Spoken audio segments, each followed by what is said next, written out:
Hey everybody, welcome to Storytime with Andy. Today we are reading What Do You Do with an Idea? And you see this tiny little idea down here, kind of looks like an egg.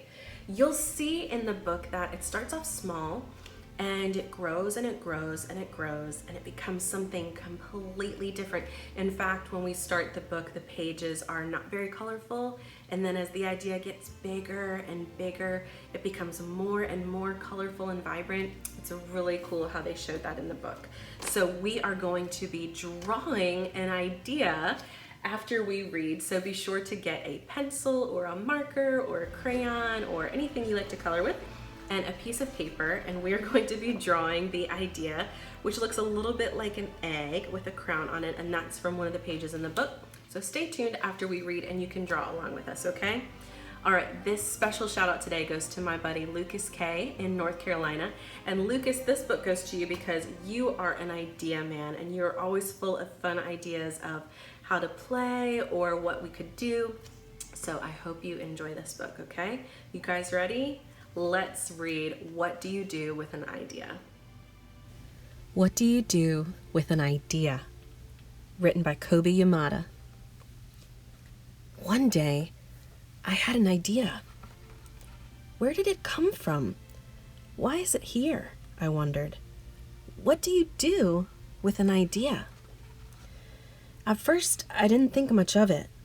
It seemed kind of strange and fragile. I didn't know what to do with it, so I just walked away from it. I acted like it didn't belong to me. But it followed me. I worried what others would think. What would people say about my idea? I kept it to myself. I hid it away and didn't talk about it. I tried to act like everything was the same as it was before my idea showed up. But there was something magical about my idea. I had to admit, I felt better and happier when it was around. It wanted food. It wanted to play. Actually, it wanted a lot of attention. It grew bigger, and we became friends. I showed it to other people, even though I was afraid of what they would say. I was afraid that if people saw it, they would laugh at it. I was afraid they would think it was silly. And many of them did. They said it was no good. They said it was too weird. They said it was a waste of time and that it would never become anything. And at first, I believed them. I actually thought about giving up on my idea. I almost listened to them. But then I realized, what do they really know? This is my idea, I thought. No one knows it like I do. And it's okay if it's different and weird and maybe a little crazy. I decided to protect it, to care for it. I fed it good food, I worked with it, I played with it, but most of all, I gave it my attention. My idea grew and grew, and so did my love for it. I built it a new house, one with an open roof where it could look up at the stars, a place where it could be safe to dream. I liked being with my idea. It made me feel more alive, like I could do anything. It encouraged me to think big and then to think bigger. It shared its secrets with me. It showed me how to walk on my hands. Because, it said, it is good to have the ability to see things differently. I couldn't imagine my life without it. Then, one day, something amazing happened. My idea changed right before my very eyes. It spread its wings, took flight, and burst into the sky. I don't know how to describe it, but it went from being here to being everywhere. It wasn't just a part of me anymore. It was now a part of everything. And then I realized what you do with an idea. You change the world. The end. All right, hope you grabbed your pencil. Oh, look, can I do a rubber pencil check? Ooh, does it look like it's made out of rubber? Not really. I'm not very good at that. All right, I hope you have your pencil and your paper. We are going to draw what do you do with an idea. And this is the page I chose because I like how it gives a really good view of this idea here, which looks a lot like an egg, right? And let me tell you something. You might think that an egg is really simple to draw because it's basically a circle, but I'm here to tell you eggs are really tricky because they're not a perfect circle. And they're really not a perfect oval. They're kind of something in between. So you might find eggs really easy to draw, but I had a hard time with this one. So who knows, we'll see. But we are going to draw it anyway because it's fun. So I'll set that right there so that you can draw along. And get your pencil ready. And like I said, it's kind of just a circle or an egg shape with a crown and some crazy chicken legs, right? So first thing we are gonna draw is this beautiful golden crown. So kind of do a little bit of a curve like that. Up, down, whoop, let's move this. Up, down, up, down. Ta-da, you drew a crown. You can decorate it, you can put jewels on it if you want, you can do whatever you'd like. All right, now to draw this egg, we're just gonna start with a curve. I'm gonna stop right here because, ran into his leg over here. So, I'm gonna come in just a little bit. He has these crazy chicken legs. I kinda like it. They're just like skinny and weird.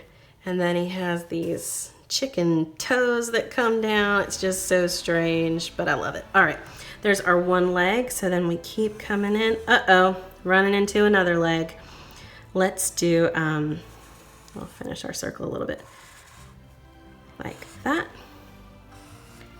They get skinnier as you go down. I'm running out of room. Oh well. All right, and then we keep coming up to the rest of our egg. Now, you might think, that was easy, Andy. I don't know why you're saying that was so difficult, but I'm gonna show you a new technique, okay? So, see this egg here? He's really light, almost white up here at the top, right? And then it's darker down here. But what that does is it shows you where the light is coming from. So the light is shining on the egg down this way. So this part of him is really bright and this part is starting to be in shadow. So I'm gonna show you just using a pencil how you can do that.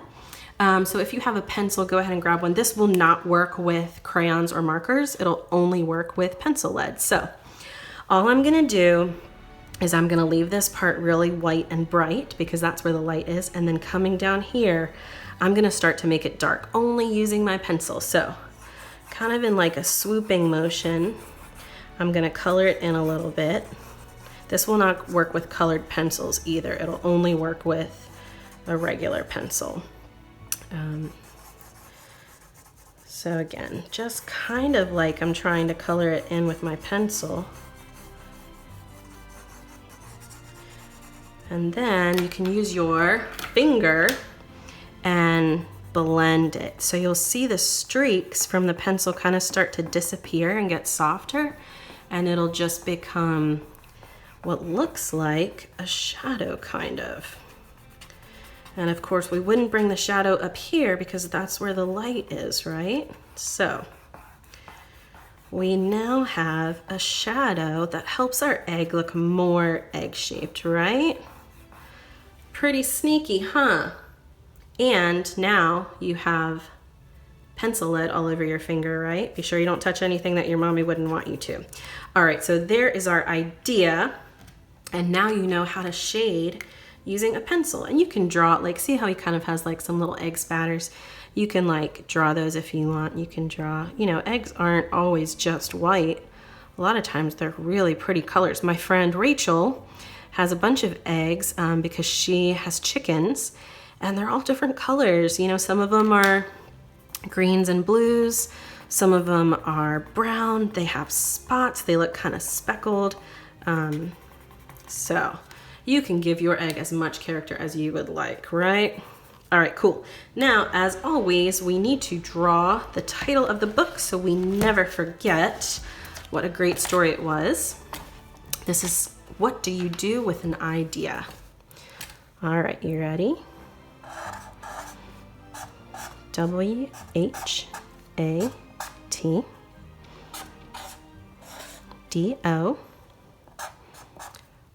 WHATDOYOU.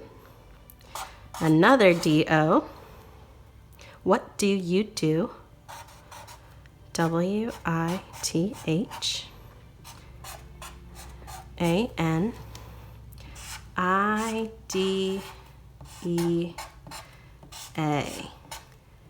Question mark. What do you do with an idea? Boom! All right.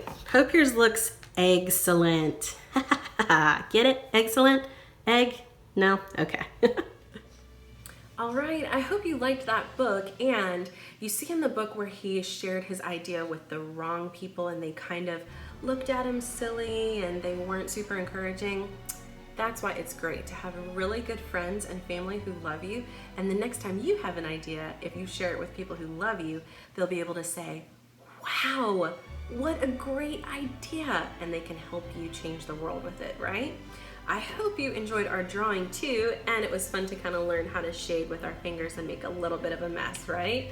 Okay, so if you want a special shout out in a future video, just post a picture of your drawing today. I'd love to see them. Have your mommy and daddy put it on Facebook or Instagram, and I will say a special hello to you in the future, okay? All right, everybody, thank you for tuning in. Subscribe to YouTube so you don't miss a single video, and as always, stay well and keep reading.